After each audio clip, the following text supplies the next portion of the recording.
What is up, you guys? Welcome to the Racy Podcast. This is your host, Cristopher Zamora. Welcome to the show. So today, guys, I want to speak to you about Artur Beterbiev. Did you guys see that fight? The one that he had against Callum Smith. This guy is incredible. This guy could be one of the greatest for this generation. Compared to other boxers before he came along, I'm not really sure. We need to get into detail on that later on. Not on this podcast, but maybe like in the future. Like once he actually retires. But he actually defeated Callum Smith, guys. He is one of the best. That's crazy, man. He has KO'd every single opponent he has faced in his professional career. And like about a few days ago, I noticed that on his amateur record, he had like over 200 fights. He has won like most of them. He only lost like probably 4 of them for the amateurs, which is insane, man. And people want him to fight Bivol, the guy that Canelo fought and lost to. That would be a great fight between them because both of them are undefeated and both of them have the titles from that division. It'll be an insane match. Hopefully it's actually a good one. I know that Bivol is like more a strategic type of boxer, but he still gets the job done. He gets great shots at his opponents.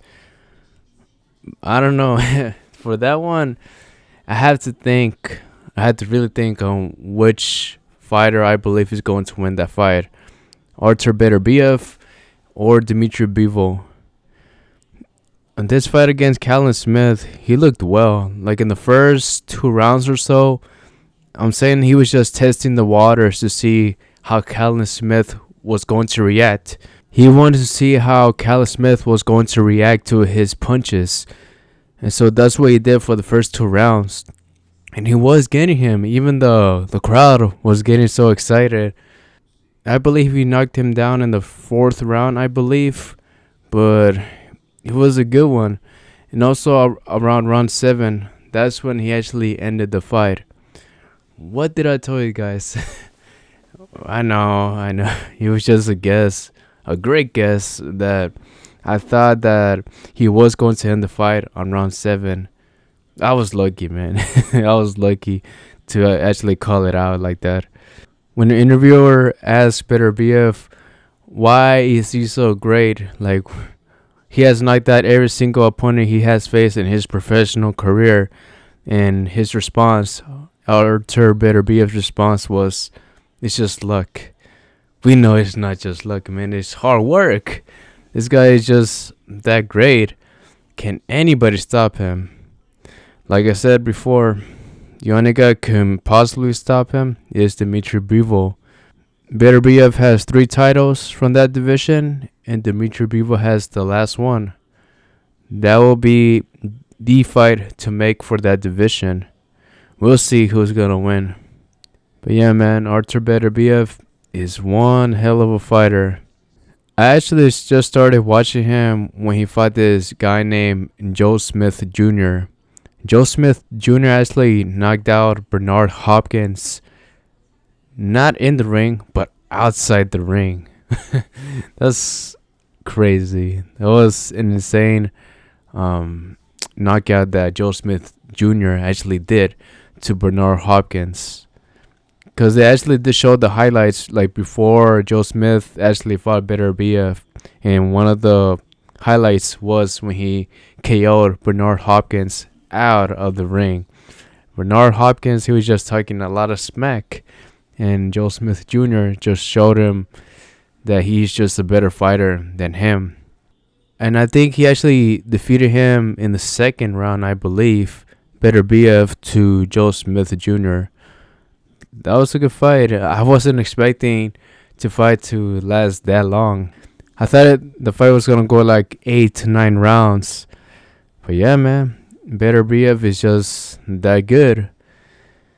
And there's a great chance that he might do the same thing to Dmitry Bivol. But again, Dmitry Bivol is a strategic fighter. He picks his shots right, but so has Beterbiev. He gets good angles from his opponents, and that power in his punches, they're just very heavy for his opponents, and that's why they cannot take them. That's what they go down. Even Canelo couldn't do that to Callum Smith. He couldn't put him down at all. Like the commentators, they were saying that this was his first time going down for Callum Smith. Yeah, I was surprised. I thought Canelo would have done that, but he never did. I told you guys last week that people were saying that, like before, Canelo and Beterbiev should have fought each other.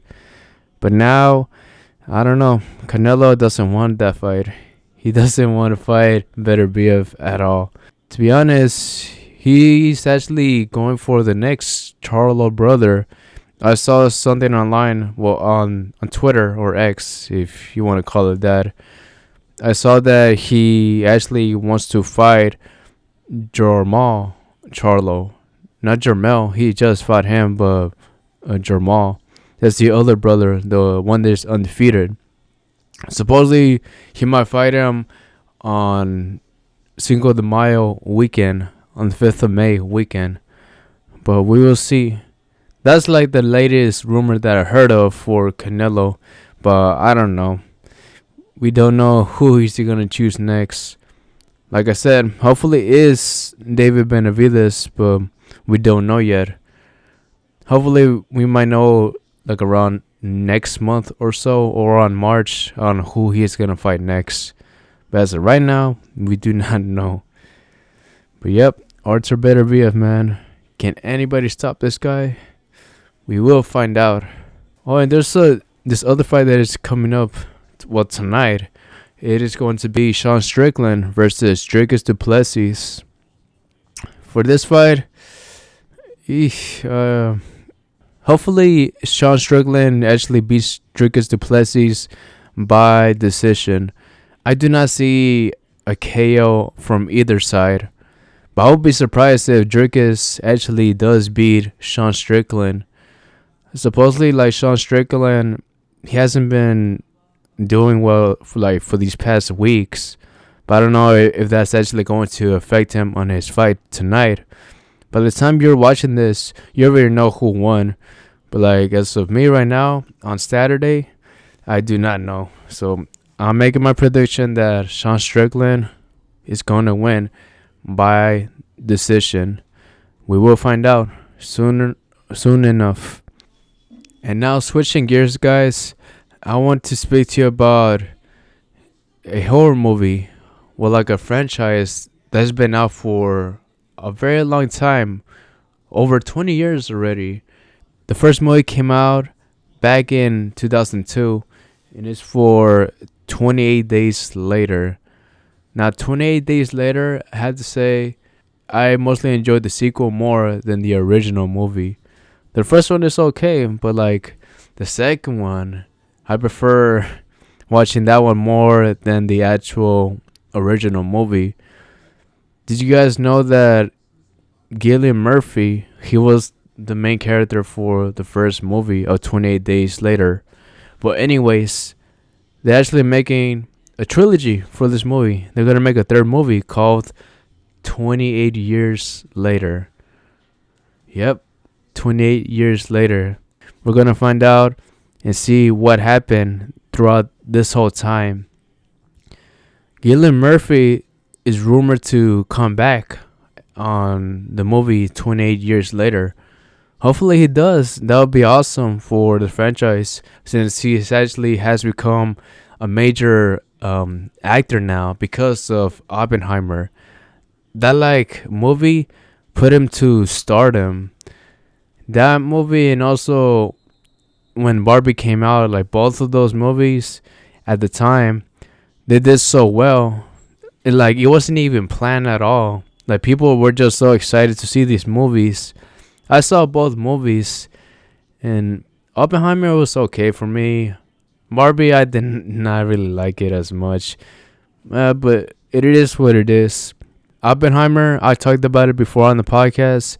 I gave it like a 6 out of 10. It was okay, but like it was a lot of dialogue for me. But anyways, Warner Brothers is thinking of actually making 28 years later. That's what I heard online. So we're going to find out and see if they actually are going to do it or not. There's also another fight confirmed between Vasily Lomachenko, the guy who recently lost to Devin Haney.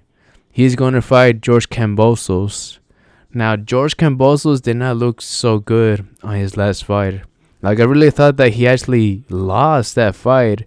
He was losing every single round, I believe, man.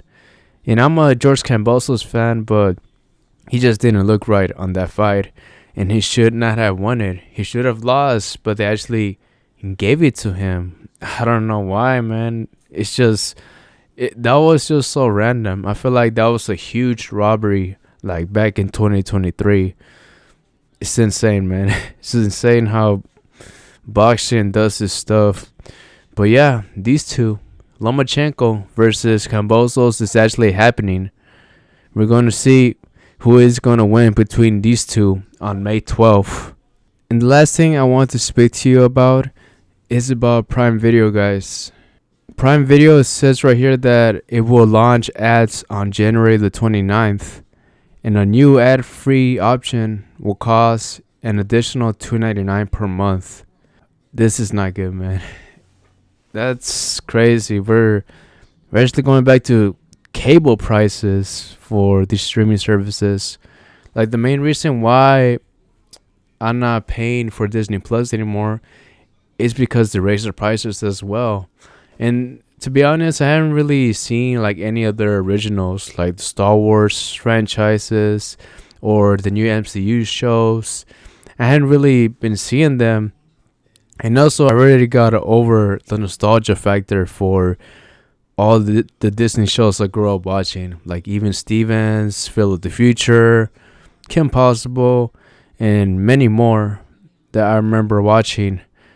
Like, I got over all the nostalgia, and basically I just canceled the subscription because I just really didn't need it anymore. And so that's why I no longer have it.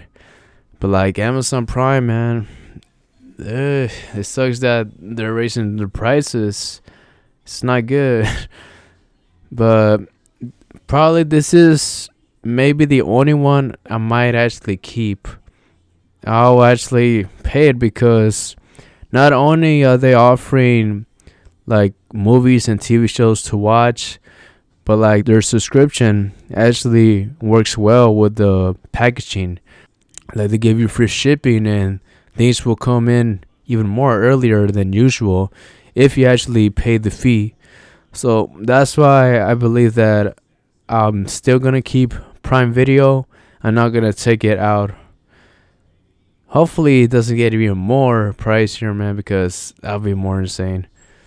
But yeah, they're going to launch ads on January the 29th. It sucks, man. It really does suck. And yeah, guys, that is it for this podcast. Hey, thank you so much for listening. If you guys did made it this far, make sure to follow this podcast and also recommend this podcast to a friend or neighbor that actually likes listening to stuff about combat sports or horror things. Maybe they will enjoy this podcast as much as you do as well. And yeah, guys, that is it. Thank you so much for listening, and I'll see you guys on the next one. Peace out, guys. Take care and live to the fullest. Bye.